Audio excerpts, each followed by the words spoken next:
Mummy, Rakesh का accident हो गया है, आप लोग जल्दी से हॉस्पिटल आ जाइए। राकेश की हालत बहुत गंभीर है, कांपते होठों से ऋचा बोली।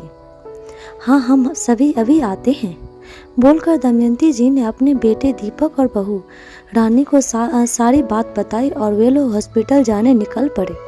हॉस्पिटल पहुंचकर देखा तो दामाद राकेश आईसीयू में थे और उनकी बेटी ऋचा बहुत रो रही थी। दीपक के पूछने पर ऋचा बोली, भाई, मैं राकेश और दोनों बच्चे कल रात राकेश के फ्रेंड के बेटे के जन्मदिन की पार्टी से वापस आ रहे थे, तब अचानक दाईं ओर से एक गाड़ी आई और उसमें हमारी कार को टक्कर मार दी। मुझे और बच्चों को तो थोड़ी सी चोट ही आई है, मगर राकेश की हालत बहुत गंभीर है। 2-3 दिन दमयंती जी और भाई दीपक ऋचा के साथ हॉस्पिटल रुके, जिसमें दीपक कभी कभार मेडिकल से दवाइयाँ ले आता। फिर दीपक को भी हॉस्पिटल ऑफिस जाना था तो वह हॉस्पिटल से घर चला आया और ऋचा के पिता भी एक पाँव से अपाहिज थे, तो दमयंती जी भी ऋचा से दामाद जी का ध्यान रखने बोल अपने घर चली आई।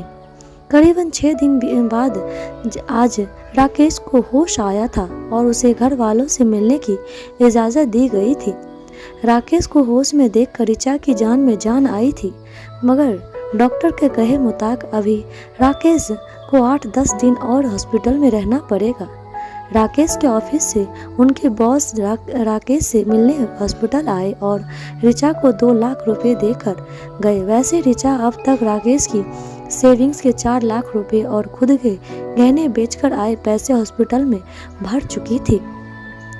राकेश के दोस्तों ने भी 2 लाख रुपए का जुगाड़ कर ऋचा की मदद की थी। आज राकेश के बॉस ने भी 2 लाख रुपए दिए थे। अब हॉस्पिटल में जमा करने ऋचा को 3 लाख रुपए की और ज़रूरत थी।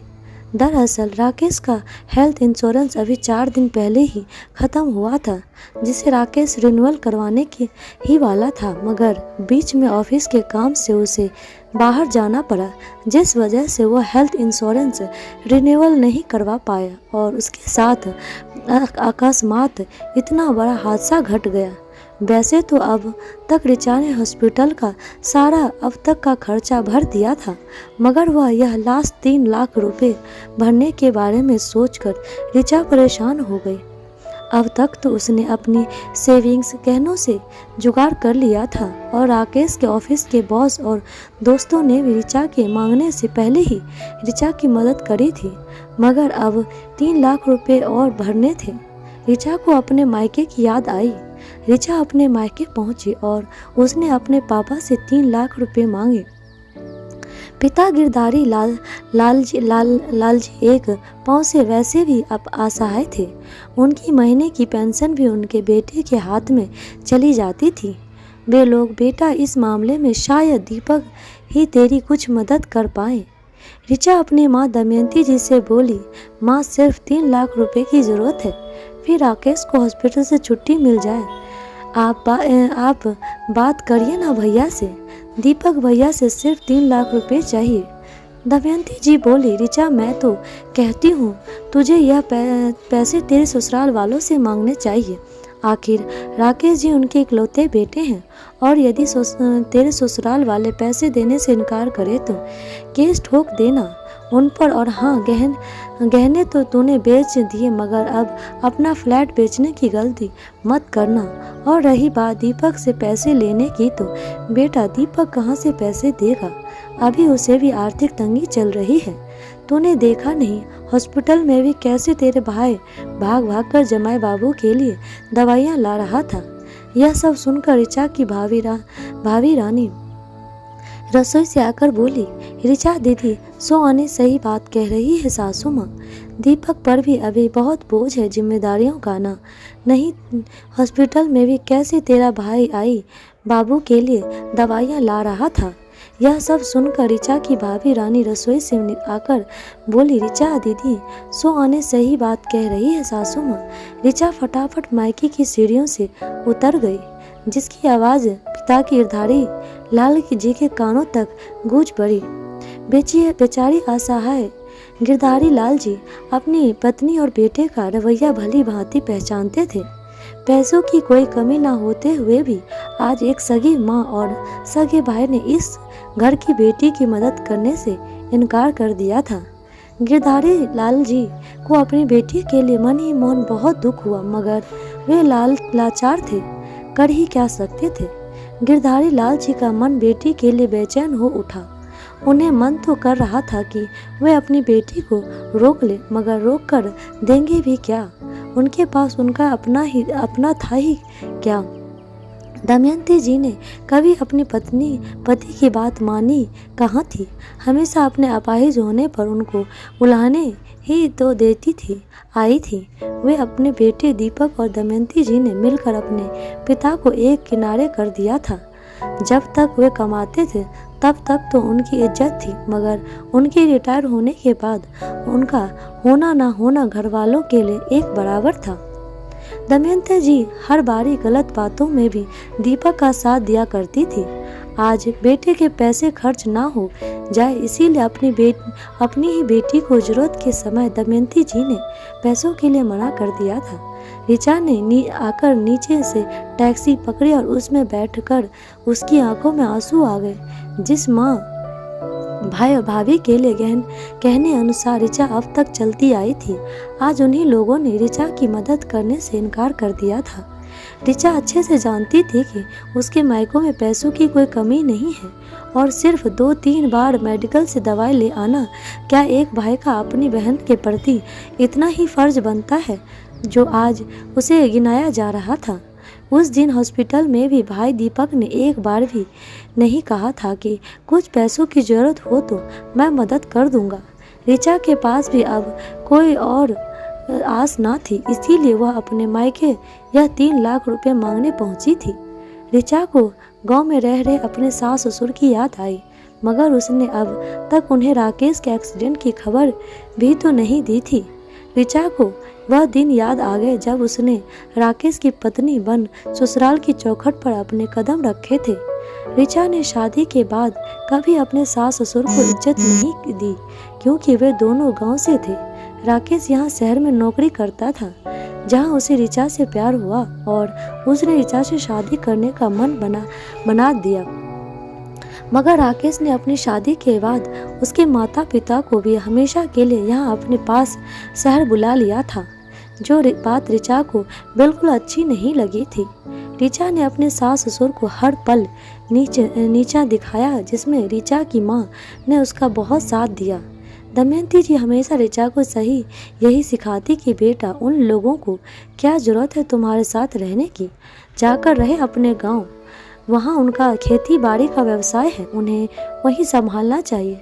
जाने तू कैसे रहती होगी इन देहाती लोगों के साथ। ऋचा भी तो कहाँ रहना चाहती थी, गांव के इन सीधे साधे लोगों के साथ। और ऐश में दमयंती जी ने उसे अपने सास ससुर के खिलाफ और भड़काया, इसीलिए तो ऋचा ने घर में झगड़े करना शुरू कर दिया था, जिसे सास ससुर भी हमेशा के लिए वापस गाँव चले गए। ऋचा ने राकेश से भी अपने माता पिता से रिश्ता तुड़वाना चाहा, मगर राकेश ऋचा का कहा कभी नहीं माना। वह जान गया था कि उसके माता पिता को ऋचा कभी अपना नहीं पाएगी, इसीलिए उन सभी को साथ में रखना उसके वश में नहीं था। राकेश के माता पिता अब हमेशा के लिए गांव जाकर बस गए थे। दमयंती जी ने बेटी ऋचा को हमेशा श्रेय दिया कि वह जितना अकेली रहेगी उतना ही वो खुश रहेगी। उतने में टैक्सी ड्राइवर ने टैक्सी रोकते हुए कहा, मैडम आ गया आपका हॉस्पिटल। ऋचा अपने विचारों से एकदम से बाहर आई और टैक्सी ड्राइवर को पैसे देकर हॉस्पिटल पहुंची। हॉस्पिटल में जाकर देखा तो राकेश अपने दोनों बच्चों के साथ बातें कर रहे थे। दोनों बच्चे बोल रहे थे, पापा आप जल्दी ठीक हो जाइए, आप घर कब आएंगे। राकेश बोला, बस बेटा जल्दी ही हम सभी घर चलेंगे। राकेश ऋचा को देखते ही बोला, ऋचा तुमने मेरे मम्मी पापा को मेरे एक्सीडेंट की खबर दी या नहीं। ऋचा बोली, कहीं उन्हें इस भ्रम उम्र में कहीं झटका न लग जाए, इसीलिए मैं खुद उन्हें गांव जाकर यहाँ लाना चाहती हूँ। मैं जानती हूँ आप अपने मम्मी पापा को याद कर रहे हैं, आपकी हालत में अभी काफ़ी सुधार है, इसीलिए मैं खुद जाकर आपके माता पिता को यहाँ लेकर आऊँगी, आप चिंता मत करिए। राकेश बोला, मगर यहाँ मैं तुम्हें हमारे गांव जाने में 5 घंटे लग जाएंगे ऋचा, और तब तक बच्चे कहाँ रहेंगे। ऋचा बोली, अपनी बगल वाली भाभी से मेरी इस विषय में बात हो गई है, वे हमारे बच्चों को एक दिन संभाल लेंगी। मैं कल सुबह ही उन्हें लेने निकल जाऊंगी। दूसरे दिन सुबह सुबह ऋचा टैक्सी लेकर अपने सास ससुर के लेवाने के लिए निकल गई। ऋचा घर पहुंची तो देखा घर में सास गोदावरी जी घर के काम कर रही थी। गोदावरी जी ऋचा को देखते ही बोली, अरे बहू आओ अकेली, तुम राकेश कहाँ हैं। और ऋचा को एक गिलास पानी पीने दिया ने पहुंचते ही अपने सास को राकेश के एक्सीडेंट की खबर दी। उनका यह सुनकर दिल बैठ गया और वे पास वाले छोटू को बुलाकर बोली, ऋचा छोटू राकेश के पिताजी को खेतों से बुला ला और कहना राकेश भैया का एक्सीडेंट हो गया है, और हाँ जरा धीरे से यह खबर देना, अब उनकी भी उम्र हो गई है, कहीं यह खबर सुनकर उनके दिल को धक्का ना लग जाए। थोड़ी ही देर में छोटू गिरधारी लाल जी को बुलाकर ले आया और यह खबर आग की तरह पूरे गांव में भर में फैल गई। गिरधारी लाल जी आते ही बोले, गोदावरी तिजोरी में कम से कम 2 लाख रुपए होंगे, वह ले ले। गोदावरी जी बोली, और मेरे गहने किस काम आएंगे, वह भी लेती हूँ। ऋचा आज एक माँ बाप का अपने बेटे के लिए ऐसा अद्भुत प्यार देख रही थी जिसे उसने अपने मायके में कभी महसूस नहीं किया, और वे अपने लिए पर बहुत पश्चाताप हो रहा था। गिरधारी लाल जी और गोदावरी जी ने खुद भी इतने पैसे नहीं थे, मगर उन्होंने सारे पैसे और गहने के लिए और ऋचा के साथ आकर टैक्सी में बैठ गए। उन दोनों का यह प्यार देखकर ऋचा जोर जोर से टैक्सी में ही रोने लगी। गोदावरी जी बोली, ऋचा बेटा, तुम अपने माता पिता की कसम खाकर बताओ कि राकेश ठीक तो है ना। तुम्हें ऐसे रोते देख मेरा दिल एकदम से बैठा जा रहा है।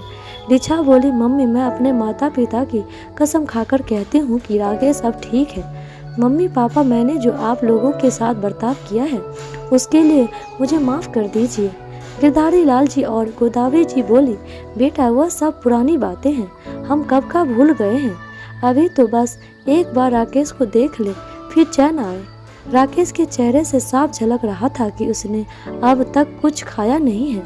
गोदावरी जी बोली, मैं भी कितना भुलक्कड़ हूँ, जल्दी जल्दी में तुझे कुछ खाने को भी कहना भूल गई। ऋचा एक काम कर, रास्ते में टैक्सी रुकवा और तू कुछ खा ले। ऋचा बोली, नहीं माँ, मुझे तो बस आज अपनी गोदी में सर रखकर सोने दो। आज मैं समझ चुकी हूँ माँ की ममता क्या होती है। अब तक जो स्वार्थ रूपी चश्मा मेरी आंखों पर पड़ा था वो आज उतर गया है। ऋचा गोदावरी जी के गोदी में अपना सर रखकर सो गई। थोड़ी देर में ही हॉस्पिटल आ गया राकेश। अपने माता पिता को देखकर बहुत खुश हुआ। ऋचा ने बची हुई रकम हॉस्पिटल में जमा करवाई और कुछ ही दिनों में राकेश की हॉस्पिटल से छुट्टी हो गई। सभी लोग घर आकर एक साथ रहने लगे, जिससे मायके के दम पर ऋचा इतना इतराती थी। जरूरत गोदावरी थी के आने से ऋचा को हर काम में बहुत मदद मिल रही थी और राकेश की तबीयत में भी जल्दी जल्दी सुधार हो रहा था। आज ऋचा को अपने मायके और ससुराल में फर्क समझ आ गया था, पर जरूरत पड़ने पर उन्हीं मायके वालों ने हाथ खड़े कर दिए थे। एक माँ ने ऐसे समय में अपना पल्ला झाड़ दिया था, वहीं दूसरी माँ ने ऐसे समय में उनका साथ पल्ला झाड़ दिया था। वहीं दूसरी माँ ने ऐसे समय में उनका साथ दिया था। ऋचा सोच रही थी, काश वह कभी अपनी माँ की बातों में नहीं आई होती तो उसका बसा बसाया घर नहीं उजड़ता और ना वह सास ससुर को इतने ताने देती। आज इन्हीं सास ससुर ने बेटे बहू के काम आए, जबकि एक समय पर ऋचा ने उनका खूब अपमान किया था। राकेश अब पूरी तरह से ठीक हो चुका था। ऋचा के सास ससुर वापस गांव जाने की तैयारी शुरू करने लगे थे।